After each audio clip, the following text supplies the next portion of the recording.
Olá! Hoje a gente vai mergulhar em dois mundos invisíveis que estão por toda parte. Um deles nos dá o pão, os antibióticos. E outro? Bom, o outro é um mestre no sequestro biológico. Vamos entender de uma vez o que são os fungos e os vírus. Pois é, a resposta para essa pergunta leva a gente para um reino, olha, gigantesco e muitas vezes mal compreendido, que é o reino dos fungos. E é a partir deles que a gente vai entrar em outro universo microscópico que tem um impacto enorme na nossa vida. Então, vamos lá. Certo. Então, começando pelos fungos. E olha, a primeira coisa a saber é que eles são muito, mas muito mais do que só aqueles cogumelos que a gente vê no chão da floresta.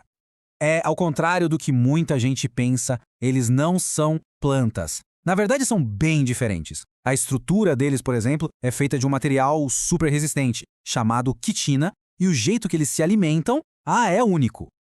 E aqui está a parte mais fascinante da estratégia de sobrevivência deles. Eles, basicamente, digerem a comida fora do corpo. É como se tivesse um estômago externo, sabe? Eles soltam enzimas ali no ambiente, a matéria se decompõe e aí eles só absorvem os nutrientes. É por isso mesmo que eles são considerados os maiores recicladores do planeta. Basicamente, os fungos vivem de duas formas principais. De um lado, tem as leveduras, que são unicelulares, uma célula só, tipo as que fazem o nosso pão crescer.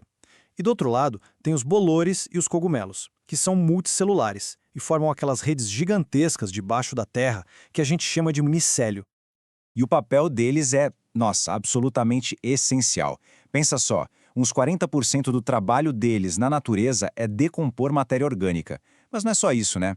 Eles são cruciais na produção de comida, de bebida e até de remédios que revolucionaram o mundo, como a penicilina.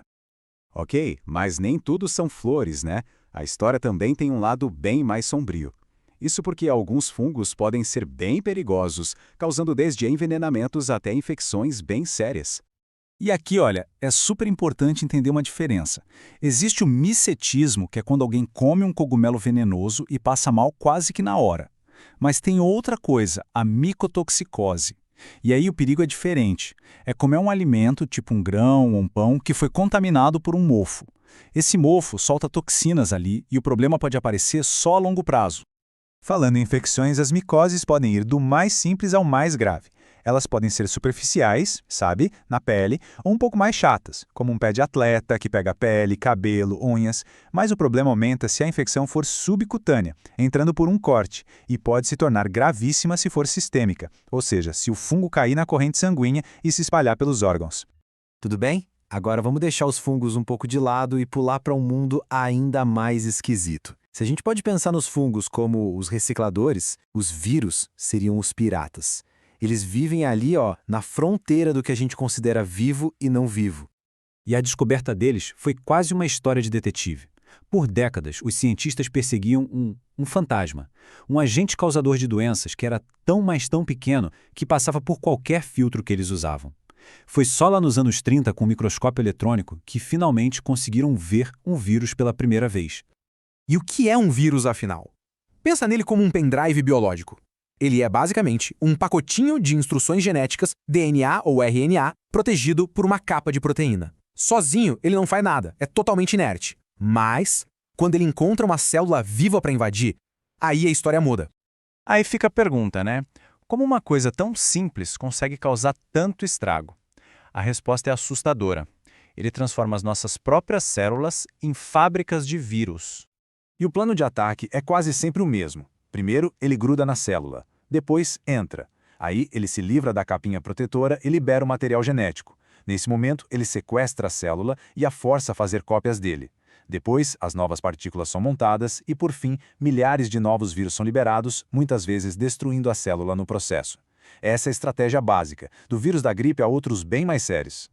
E os vírus que infectam bactérias nos mostram que existem duas táticas principais. Tem o ciclo lítico, que é o modo Velozes e Furiosos. O vírus entra, se multiplica o mais rápido possível e explode a célula para se espalhar. Mas tem também o ciclo lisogênico, o modo agente infiltrado. O vírus coloca o DNA dele dentro do DNA da bactéria e fica quietinho lá, sendo copiado junto com a célula, até que um gatilho ativa e o ataque começa. Mas claro, quando um vírus invade, o nosso corpo não fica parado esperando. Pelo contrário, ele monta uma defesa super sofisticada com várias linhas de combate. Dá para pensar assim. Primeiro, vem a imunidade inata, a tropa de choque. Células como as natural killers já saem destruindo as células infectadas. Mas aí entra em ação a imunidade adaptativa, que são as operações especiais. Os anticorpos neutralizam os vírus que estão soltos por aí e as células T são especialistas em caçar e eliminar as células que já foram invadidas. É um sistema com memória que aprende a lutar. O problema é que os vírus também são muito espertos. Para sobreviver, eles evoluíram para escapar do nosso sistema imune. Eles mudam de disfarce, se escondem dentro das células. É por causa dessa eterna corrida armamentista evolutiva que a gente tem que lidar com novas ameaças todo ano, como o vírus da gripe, que está sempre mudando. Só que essa batalha não é uma via de mão única. A ciência nos deu ferramentas poderosíssimas para lutar de volta. E a principal arma que a gente desenvolveu nessa guerra é, sem dúvida, a vacinação. Isso aqui é, sem exageros, um dos maiores sucessos da história da saúde pública. As vacinas funcionam como um treinamento para o nosso sistema imunológico. Elas mostram uma foto do inimigo para que o corpo aprenda a reconhecer e a combater aquele vírus específico antes que ele possa causar uma doença grave. Foi assim que controlamos coisas terríveis como o sarampo, a cachumba, a rubéola, a pólio. E claro, não são só as doenças transmitidas pelo ar. Vírus como o da hepatite ou o HPV mostram que as rotas de transmissão são variadas. Pode ser por água contaminada, contato íntimo. Mas a lógica é a mesma. Entender como eles se espalham é o primeiro passo para se proteger. Seja com saneamento básico, práticas seguras ou, de novo, com as vacinas disponíveis. Então, no fim das contas, fica essa reflexão, né? Vírus e fungos moldaram a vida no nosso planeta por bilhões de anos. Será que eles são só nossos inimigos? Ou são, na verdade, nossos vizinhos mais antigos? A relação que a gente tem com esse mundo invisível é extremamente complexa.